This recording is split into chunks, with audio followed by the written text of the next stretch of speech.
সিধা করার লাগে আমি ওখানে খোলা লাগে না খুলে ফৌল হয়ে যাবো। এখন এই যদি বাড়ি মারি আর ব্যান্ড হয়ে যাবো, একজনের লস করিয়া লাভ নাই। আগে অতদিন লস হয়ে যখন লস হয়ে লাভ নাই, তাহলে খুলিয়া তারে বার করিয়া ও বাড়াই গেছে তাই। ও ওদিকে রাখো ওটা। এখন দেখো এটা বাড়ি মারি সিধা করছি, এখন এটা লাগে এটা আমার স্কোয়ার করতে লাগবে। স্কোয়ার করার কারণে আরো 12 mm নিচে যাইতে হয়।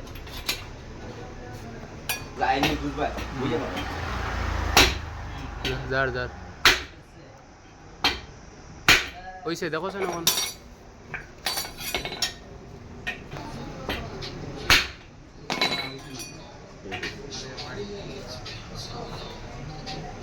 ঠিক আছে। আমার বাইক তো পুরা সিধা হয়ে গেছে। আগে প্রায় 15 মিনিট ব্যবধান আছে সিধা করে দিয়েছি। এখন ও জায়গায় উঠাই মু বাড়িয়া বাড়িয়া উঠানোর পরে তারে ওল্ডিং করে এখান থেকে হেভি করিয়া দেব। অত এখান থেকে সিধা করে লিছি।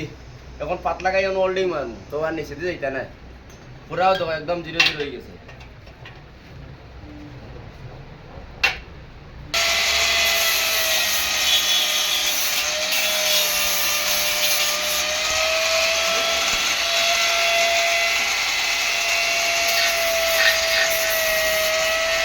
এখান থেকে অল্প দিয়ে না কষাই এই আমার ওল্ডিং লাগতো না, এগুলো হলো পেইন্ট।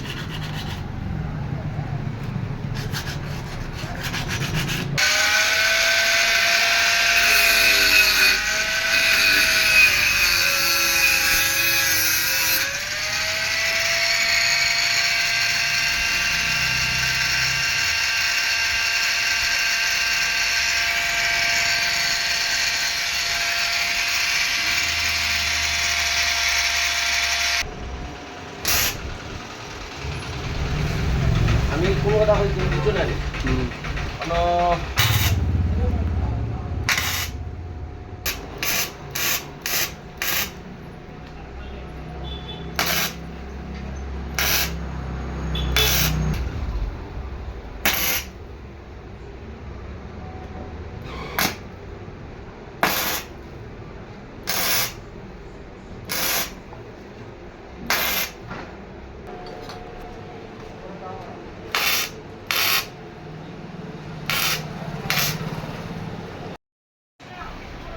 ও দেখো গাড়ি পুরা রেডি হয়ে গেছে।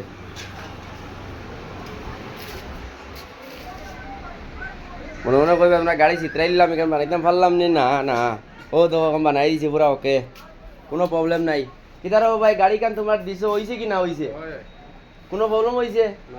হাম ঠিক আছে ভাই, বাইরে লইছি না তাই ক্যামেরা তাইতা না খারাপ পাইও না, গাড়ি টান ঠিক আছে রাখি অতটুকু।